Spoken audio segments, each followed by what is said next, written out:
America. किम ने कहा धड़ाधड़ बनाओ परमाणु हथियार। ऐसा हो गया जैसे ये परमाणु हथियार ना हुए पापड़ बन रहे हो, जैसे ये धड़ाधड़ बनाओ, बेलते चलो। किम जोंग उन का बयान ऐसे वक्त में आया है जब साउथ कोरिया और अमेरिका ने सैन्य अभ्यास करना शुरू कर दिया है। तो साउथ कोरिया और अमेरिका वॉर ड्रिल कर रहे हैं और इधर किम जोंग उन की बहन तो पहले ही कह चुकी हैं कि हम अमेरिका से कोई बातचीत नहीं करेंगे। अमेरिका हम जानते भी नहीं अमेरिका कौन है साउथ कोरिया के मामले में। और अब ये भी कह दिया कि बनाओ बनाओ हथियार बनाओ, और वो भी परमाणु हथियार। परमाणु हथियार के लिए जैसा यहाँ शब्द इस्तेमाल किया गया है उसको मैं फिर से एक बार दोहराता हूँ, धड़ाधड़ बनाओ। ऐसा लग रहा है लाइन फैक्ट्री, कहीं जीन्स बनाने की कोई फैक्ट्री है, लो धड़ाधड़ बनाओ। सर ये तो परमाणु हथियारों की कम से कम इज्जत कर लेते धड़ाधड़ बोलने के पहले। वो चाइना को फॉलो कर रहे हैं। चाइना ने 600 बना चुके हैं और 2035 में बोलते हैं 1500 बनाएंगे। धड़ाधड़ सब बना रहे हैं, तो वो तो फॉलो कर रहे हैं। रशिया के पास 5000 का जखीरा है, 5000 के थोड़ा नीचे अमेरिका है, वो भी बनाना, लिटिल मैन फटल मैन सब बना रहे हैं। जरूर मैं एक ऐड करना चाहूंगा। ये धड़ाधड़ में एक बात है, बाकी लोग तो डेटरेंट के लिए बनाते हैं। हाँ, डेटरेंस के लिए। ये बनाते हैं असली वाला। अच्छा, इनका इसका कोई और कोई चीज नहीं है। ये कहते हैं मैं तो मारूंगा, इसी से मारूंगा। अच्छा, मेरे पास एक ही चीज है। हो। मतलब बाकी लोग ये कहते हैं कि जब मेरे पास कुछ नहीं बचेगा तब मैं इससे मारूंगा, और ये कहते हैं कि मैं शुरुआत ही इससे करूंगा। यही है मेरे पास, यही इसके अलावा कुछ है नहीं। अब देख लो, इसलिए ये बड़े खतरनाक है इस मामले में। दाएं बाएं वैसे ही फेंकते रहते हैं। जापान के दाएं से भेज दिया, किसी को ऊपर से फेंक दिया, ये सब करते रहते हैं। तो ये किम इस मामले में सबसे खतरनाक हैं, क्योंकि इनके पास यही शुरुआती है और कुछ है ही नहीं है। तो इनके पास अगर यही है और कुछ नहीं है तो दुनिया भर में ईरान को बनाने से रोका जा रहा है, ये सब किया जा रहा है। असल में जिसकी तरफ निगाह होनी चाहिए और जो सनकी नंबर 1 है और कभी भी कुछ भी कर सकता है, वो तो किम जोंग उन है। और वो तो बातचीत की शुरुआत ही, मतलब कोई वहां पर पहले स्टार्टर, फिर मेन कोर्स और फिर डेजर्ट नहीं होने वाला, सीधे यही पेश किया जाने वाला है दुनिया के लिए। तो दुनिया को लेकर अगर कोई डूबने का मादा वाकई रखता है, सनक जिसका कुछ नहीं कहा जा सकता, वो तो किम जोंग उन है। लेकिन किम जोंग उन ने जो धड़ाधड़ वाली बात कही है, अब एक बात और समझ में नहीं आती कि क्या वाकई एनरिच्ड यूरेनियम, हम इतनी बातें करते हैं यूरेनियम, उसको संशोधित करना, इसको फिर इतना प्योरीफाई करना कि उससे परमाणु बम बना, इनके पास क्या ढेर लगा है क्या सर? देखिए, जो आप ये देखेंगे कहां से आया। पाकिस्तान से चाइना के थ्रू पाकिस्तान गया था, पाकिस्तान से इनके पास न्यूक्लियर आया, उन्होंने न्यूक्लियर बनाया और बोला कि हम न्यूक्लियर बन गए। अभी तो रशिया भी उनके पास साथ में, उनका स्ट्रेटेजिक पार्टनरशिप है, मोस्ट ट्रस्टेड स्ट्रेटेजिक। 12000 सोल्जर भेजा केवल नॉर्थ कोरिया ने चाइना के साथ, बहुत बड़ी दोस्ती। तो उसमें कहीं कमी नहीं आएगी यदि इनकी मंशा होगी और डिटरेंस पैदा करना है, तो ये 3000 5000 से भी ज्यादा बना देंगे।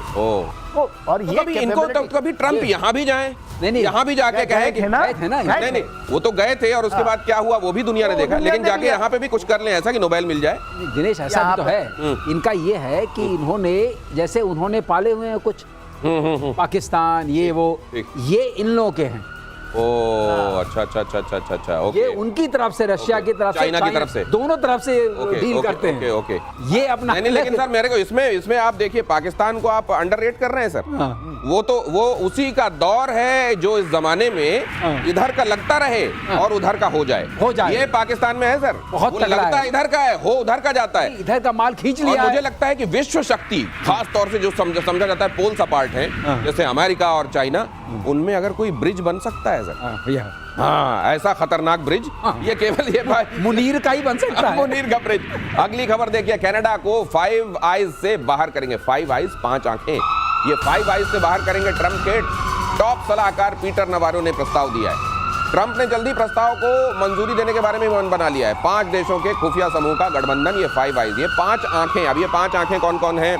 इसमें यूनाइटेड स्टेट्स शामिल है, इसमें यूनाइटेड किंगडम शामिल है, इसमें ऑस्ट्रेलिया शामिल है, इसमें न्यूजीलैंड शामिल है और इसमें कनाडा शामिल है। और कनाडा को बहुत इसमें वो भी था, आपको याद होगा आतंकी निज्जर के संदर्भ में ये जब बातें हुई थी तो ये कहा गया कि निज्जर के संदर्भ में हमको खुफिया इनपुट मिले हैं, भारत का हाथ है इसमें। और ये खुफिया इनपुट कहाँ से रहती है? 5 आइज वाले में। तो जिस 5 आइज के चलते ये इतने चौड़े हो रहे थे, उस 5 आइज से कनाडा को ही निकाले जाने का अब हाल बन गया है। सिर्फ इतना ही नहीं, ट्रंप तो हर दिन कहते रहते हैं हमारा 51वां राज्य कौन सा है, तो उधर से आवाज आती है कनाडा। तो ये ऐसे में सर कनाडा के बहुत सारे भ्रम अब दूर हो रहे होंगे, बहुत भ्रम दूर हो रहे हैं।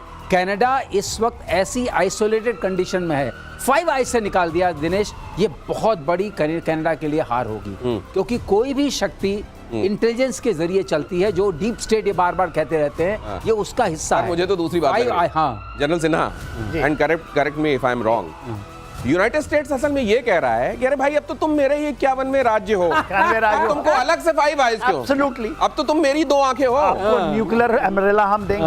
उन्होंने कहा कि उन्होंने गोल्डन डैम बना रहे हैं, बोलो आपको पैसे खर्च करने की जरूरत नहीं, हम हैं, हम गोल्डन डैम बना रहे हैं। आप क्योंकि 91 देश हैं, बोला है डोनाल्ड ट्रम्प ने, आपके पैसे हमारे पास होंगे। और देखिए बहुत सारी चीजें हो रही हैं, आपको पता होगा वहां पर कितने बार एक गाड़ी जब बनती है ना 5 बार जाती है कनाडा, वापस यहाँ उसको रंग करना है, वहां गई टायर लगना है, तो यहाँ कनाडा का ऐसा संबंध। और देखिए डोनाल्ड ट्रम्प ने क्या बना दिया। और लेकिन इसमें एक और मजेदार बात है, एक सेकंड प्लीज। ये जो पीटर नेवारो की बात हो रही है बड़ा इंटरेस्टिंग है। पता है कौन है ये? पीटर नेवारो यही है जो कहते थे कि यदि रूस के साथ आपका ये चला तेल तो आपको 500 टाइम आपको लगाएंगे। वही है पीटर नेवारो, 500 टाइम्स इन्होंने धमकी दी थी। Peter Navarro is a very dangerous man. और वो क्यों कह रहे हैं यहाँ पर, उसमें भी भारत को जोड़ा है इन्होंने, इसमें भी भारत को जोड़ा है। अच्छा, आप डीप जाएंगे क्यों लगा रहे हैं ये? कहा कि आपका बहुत अच्छा संबंध बन रहा है भारत और कनाडा का, इसलिए जोड़ा है। बोला है इसमें। अच्छा, नहीं तो इसमें से सबसे हार्ड लाइनर जो है वो पीटर नेवारो ही है। पीटर नेवारो के बारे में ये जो, और he is got the years and eyes of Trump. अच्छा, ये अपने आप में बहुत खतरनाक बात है पूरे विश्व के लिए। लेकिन ये जो इस वक्त कर रहा है, जो 4 आइज वाला मामला है, ये थोड़ा कनाडा को डिसिप्लिन भी करेगा। अच्छा। और अभी आपको एक हमारे डिप्लोमेट हैं, बहुत अच्छे माने जाते हैं, उनकी एनालिसिस ये है कि इस वक्त जो इन्होंने मंथन किया है ट्रम्प ने, this is not the final stage. ये फाइनल स्टेज में आप देखिएगा it resettle, India will again gain the access. अच्छा। और वो चीज सेटल करने के कनाडा को डिसिप्लिन करना बहुत जरूरी था, क्योंकि ट्रूडो ने आके बड़ी बड़ी बातें करनी। जस्टिन ट्रूडो वाला मामला जो है, असल में भारत ने ये गाहे बगाए, अगर भारत को भी कहीं स्कीम ऑफ थिंग्स में देखकर पीटर नेवारो ये बात कह रहे हैं, तो ये बात भी दुनिया को बार बार भारत के नेतृत्व ने बताई है कि अपने हितों को देखते हुए ही भारत कदम आगे बढ़ाएगा। वरना जो हमारे परमानेंट फ्रेंड्स हैं, जो हर हाल में हमारे साथ रहे हैं, वो हमारे साथ हैं। वरना दूसरों के बारे में हमेशा से ही यही रवैया, आओ तो वेलकम, जाओ तो भीड़ कम। अगली खबर यह है, अमेरिका के आगे खमेनेई का सरेंडर। परमाणु कार्यक्रम से ईरान ने लिया अब तक का सबसे बड़ा यू टर्न। ईरानी विदेश मंत्रालय की तरफ से कहा गया कि अगर अमेरिका और यूरोपीय देशों की तरफ से लगाए गए प्रतिबंधों में ढील मिले तो उसके बदले ईरान भी नियम मानने के लिए तैयार है। कमाल है साहब, क्या बात है। ऐसे में ही गुड मॉर्निंग कहने का दिल करता है। बहुत बढ़िया। अचानक आप पता नहीं, मुझे वो देखना पड़ेगा सर, वो कौन सा वृक्ष है बरगद का, ईरान में कहीं है तो देखना पड़ेगा, जहां अचानक ये समाधि में गए होंगे और उसके बाद इनको ख्याल आया होगा कि चलो ईरान की इतनी दुर्गत करा दी, सब करा दिया, उसके बाद कह रहे हैं अगर वो सैंक्शंस पे विचार करें तो हम भी अपना रवैया लेकिन इसमें दिनेश हमारा भी हित है। हाँ, अगर वो इनके वजह से सैंक्शन हटता है, हम भी इनका तेल ले लेंगे। हाँ, हमें भी तो तेल चाहिए, सही बात। तेल के लिए एक और कंट्री बन जाएगी। वेनेजुएला भी कोई थोड़ी बात मान ले तो वहां से भी थोड़ा तेल मिल जाएगा।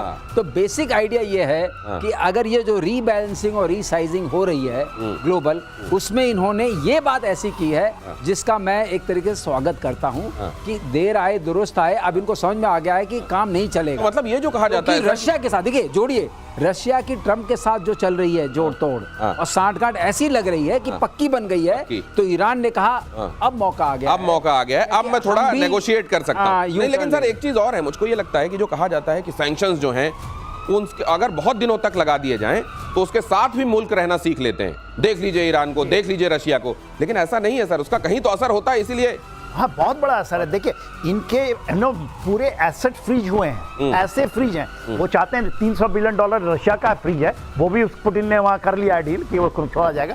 इनके ज़्यादा हैं, $700 बिलियन के आसपास का है इनका फ्रीज किया हुआ।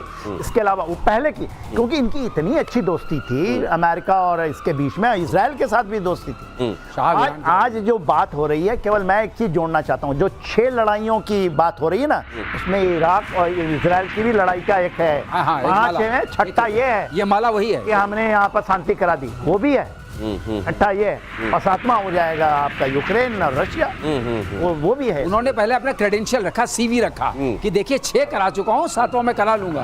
नगोर्नो कराबाख इसके ऊपर धमकी भी दी कि अगर आप बात नहीं माने फिर समझिए। नहीं, लेकिन उस तरह का मुझको याद आता है सर, कुछ लोग जो पढ़ाई लिखाई ऐसे ही करते थे और जाके वो एग्जाम नोट शीट पे कुछ लिख के आ जाते थे, फिर वो नंबर जोड़ रहे होते थे। नहीं, इसमें ठीक है वो नहीं लिखा है, लेकिन कुछ तो लिखा है, इसका आधा नंबर तो दे ही देगा। इस तरीके से मुझको लगता है ये पीस, नोबेल पीस के लिए इसी तरीके से जोड़ रहे हैं। अगली खबर देखिए, बीजिंग में विनाशक हथियारों की परेड, सैन्य परेड रिहर्सल में hypersonic missile, laser tank, drone शामिल।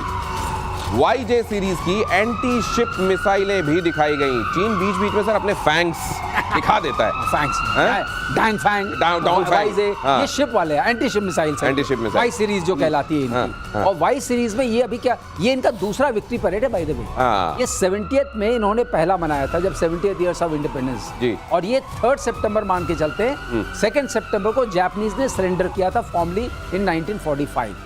वहां से ये रिलेट करते हैं। अच्छा। तो ये 80th है, और 80th को ये मान के चलते हैं कि 80th में सेकंड ही है, ऐसा नहीं कि हर साल करते हैं। और उसमें इन्होंने जो कुछ दिखाया है, अब वाई सीरीज का खुल के आ रहा है। हाँ। वाई सीरीज जो वाई 17 की बात हो रही है, जी।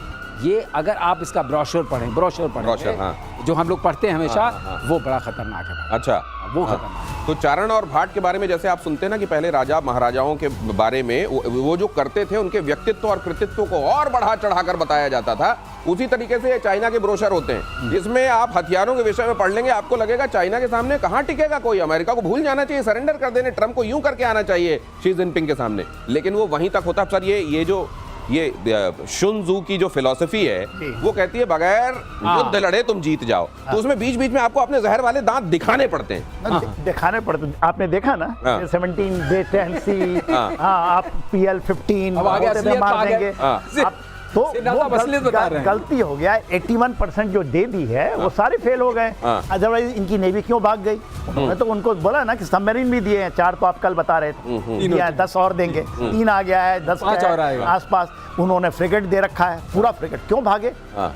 उनको पता है ये सब नहीं चलेगा। और ये तो हम लोग ने नॉर्दर्न बॉर्डर के ऊपर में एक्चुअली फिजिकली मैं देखा है। मैं MGGS ऑपरेशन रहा हूँ लंबे समय तक, नॉर्दर्न बॉर्डर का पूरा देखा है। इनकी काबिलियत क्या है, ये सिगरेट पीने वाले और रेड बीच में, हाँ, बियर पीते हाँ। आधे घंटे में चाहिए इनको। हाँ। ये क्या लड़ाई लड़े? हाँ, तो ये आप जनरल सामने बिल्कुल नहीं, लड़ाई नहीं लड़ सकते, लड़ाई नहीं लड़ सकते। ये है एक्चुअल है, कॉन्स्क्रिप्ट है। परेड में दिखा सकते हैं ना। हाँ, परेड में तो बहुत